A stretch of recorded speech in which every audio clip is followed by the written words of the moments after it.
Hey everyone, Felix from Nintendo Life here, and today we're here to review Shin-Chan, Shiro and the Cold Town for the Nintendo Switch. This review was written by the wonderful Jess Elizabeth Reed for NintendoLife.com and has been adapted into this video by me.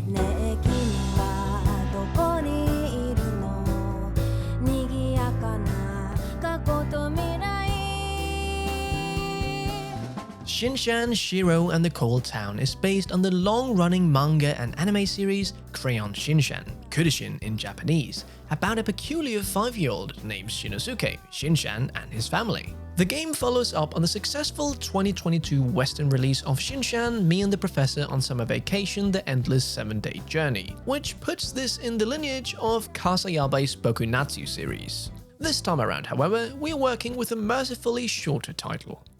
At the beginning of the game, Shin-Chan's family moves to a village because his dad gets a work assignment close to where he grew up in Akita. Playing as Shin-Chan himself, you're tasked with exploring the village and helping out other people who live there via fetch quests, fishing and bug catching. It's not long, however, before the titular Cold Town is introduced. Shin-Chan follows his dog Shiro to a train platform in a grassy field, and a singular train car pulls up to the station and whisks him and Shiro away to a mining town quite unlike the rural environments that Shin-Chan calls home. In fact, it seems to be a place that exists entirely within Shin-Chan's active imagination, hinted at by the way that he wakes up in his house whenever he leaves Cold Town.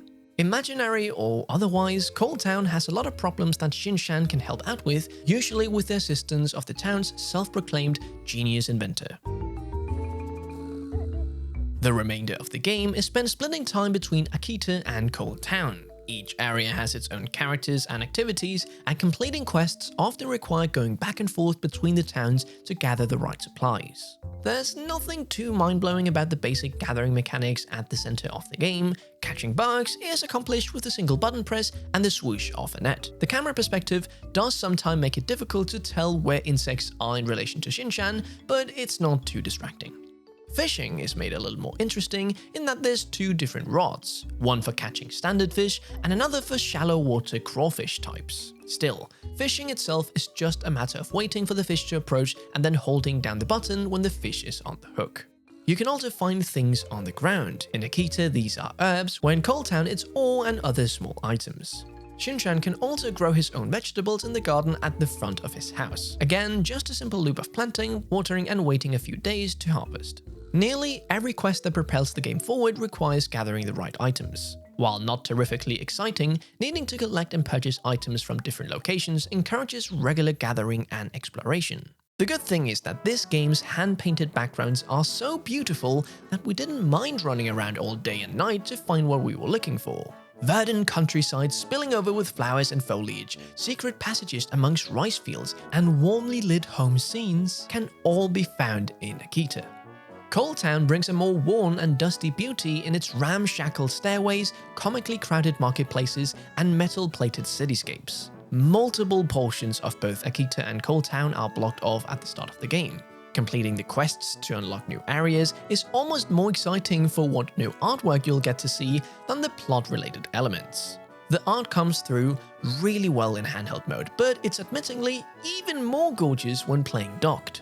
The sound design complements the art style well, the atmospheric music shifts tone seamlessly as we move between areas, and the voice acting offsets Shin-Chan's plethora of silly voices with the more mellow conversational feel of other characters. And speaking of characters, these are delightful to interact with and showcase Shin-Chan's weirdest side. For a boy of just 5, he is bizarrely obsessed with dating and tends to take a shine to adult women. There's a fair amount of fart jokes within the family scenes that play when Shin-Chan goes home each night, but also some touching moments of the parents commenting on their 2 young children as they sleep. Shin-Chan's grandfather seems to share his silly childlike humor, and our favorite touch of goofiness is called Butt Only Alien, which allows Shin-Chan to run faster when his butt is in the air. The true shining star of Shiro and the Cold Town is trolley racing. Tragically, trolley racing does not become available until multiple hours into the game after the elevator in Cold Town has been fixed and Shin-Chan has acquired a device to help him reach the pedals. Multiple racetracks can be unlocked, each with their own rewards and challenges. And in a fun twist of the classic, the races are not won by crossing the finish line first, but by collecting and keeping the most points within the time limit. We loved unlocking new upgrades to build the wacky custom trolley cart of our dreams. So in conclusion, Shin-Chan, Shiro and the Cold Town is a stunningly beautiful game balanced by its fair share of weird humor. While not mechanically complex, it's a charming slice of life that will likely delight any fans of the Crayon Shin-Chan series. We here at Nintendo Life give Shin-Chan, Shiro and the Cold Town for the Nintendo Switch an 8 out of 10.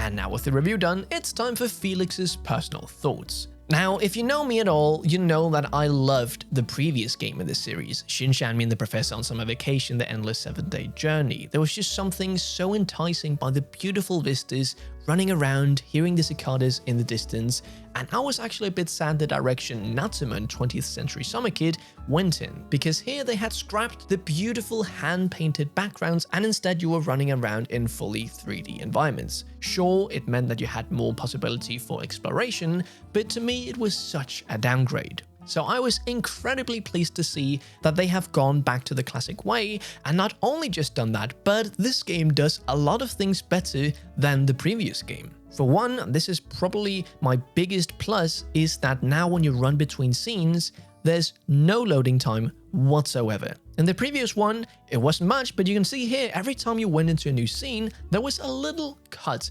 And I know this is minimal, but when running around, there's a lot of different scenes, so suddenly that it's just seamless with no loading times, it's amazing. It also just feels more smooth, and you now have actually a camera sometimes that moves, where in the first game, the camera was always at static locations. Now, I don't mind the static locations, but I feel like this is a really good sweet spot between the first game and Natsume. I also really like the simplicity of the story. To me, I get the enjoyment of just getting to run around in these worlds. I don't really need to do much. I just get really relaxed. And there's so many different beautiful scenes. And I love the variety of Akita and then going to Cold Town. It is magical. It's very satisfying when you finally get an item so you can give it to this character and that'll let you go to a whole new area. Finally unlocking a new part of the town. It just kept rewarding you like that every single time and quite quickly. In the first 2 hours that I played this game, I felt so much was happening. Even though the gameplay was simple, I was just experiencing new things left and right, and I really enjoyed my experience. Anyway, those were my thoughts. If you enjoyed this video, why don't you try and catch that subscribe button, even though the gameplay loop there might be a little bit simplistic, and give it a little click. And also don't forget to check out our website nintendolove.com, where you can find reviews like these but in written form. Stay safe, play some Shin-Chan, Shiro and the Cold Town, and we'll see you in the next one. Felix from Nintendo Life, out.